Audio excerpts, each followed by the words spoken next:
Competitive structure of industries. We'll start with the meaning of industry. Industry consists of all those firms which produce goods and services.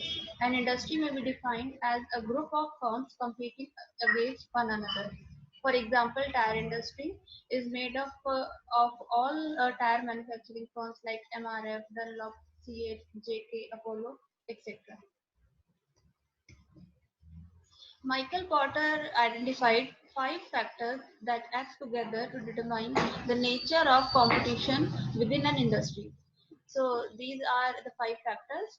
First factor is threat of new entrants to the market, bargaining power of suppliers, bargaining power of customers, threat of substitute products, and degree of competitive rivalry. Now, this is the model that has been developed by Michael Porter. Intensity of competition and profitability of firms. It depends upon 5 points.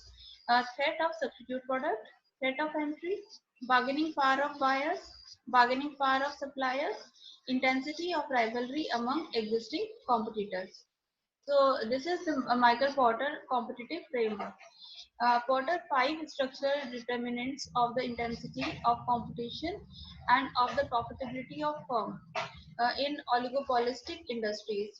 Threat from substitute product, threat of entry, bargaining power of buyers, bargaining power of suppliers, and intensity of rivalry among existing competitors. Now, first point, threat of new entrant.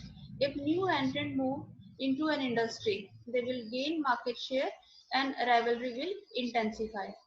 The position of existing firm is stronger if there are barriers to entering the market. If barrier to entry are low, then the threat of new entrant will be high and vice versa.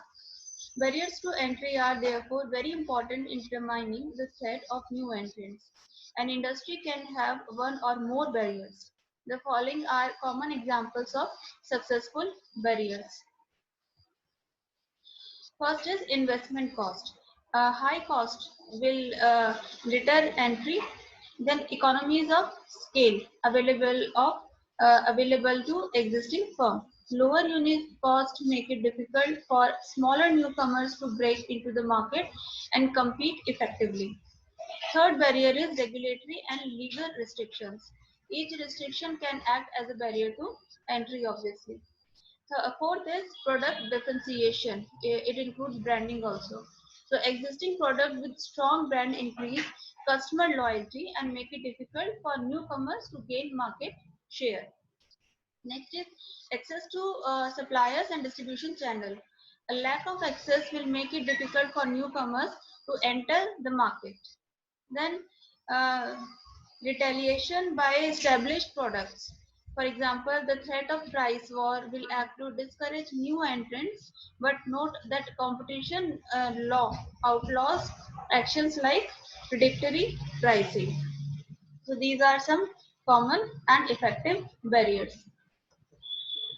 Now, the next is bargaining power of suppliers. If a firm suppliers have bargaining power, they will obviously exercise that power, sell their product at higher price, or that can squeeze industry profit. If the supplier forces up the price paid for inputs, profit will be reduced. So it follows that the more powerful the customer, the lower the price can be achieved by the buying from them. Suppliers find themselves in a powerful position when there are only a few large suppliers or the resource they supply it's very limited. The cost of switching to an alternative supplier it is high. The product is easy to distinguish and loyal customers are not ready to switch. The supplier can threaten to integrate vertically. The customer is small and unimportant, and there are no or few substitute resources are available. Now, the third threat is bargaining power of customers. So, customers, if they are powerful, they'll be able to pressurize prices to be decreased. or increase the required quality of the same on the same price.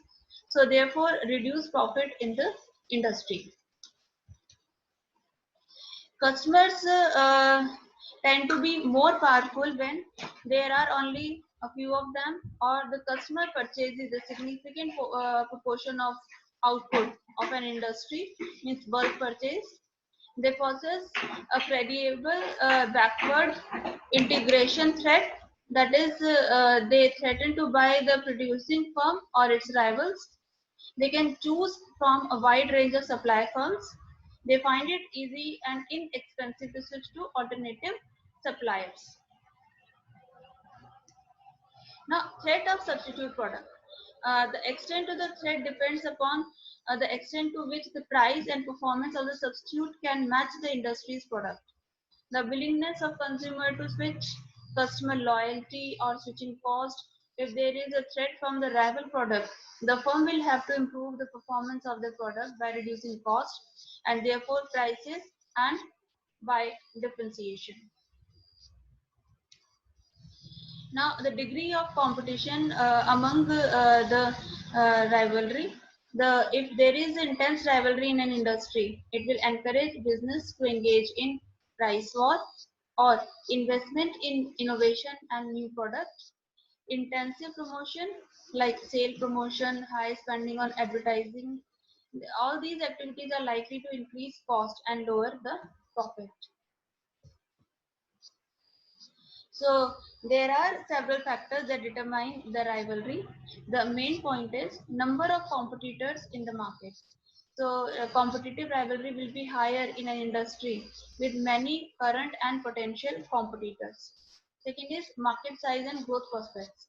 Competition is always more intense in stagnating market. Next is product differentiation and brand loyalty. The greater the customer loyalty, the less intense the competition. The lower the degree of product differentiation, the greater the intensity of price competition. The power of buyer and the availability of substitute. If the buyers are strong and or if close substitutes are available, there will be more intense competition. Then capacity utilization. The existence of spare capacity will increase the intensity of competition.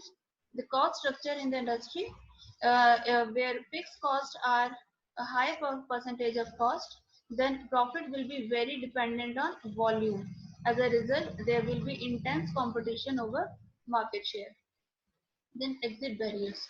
If it is difficult or expensive to exit an industry, firm will remain, thus adding the intensity of competition. Thank you.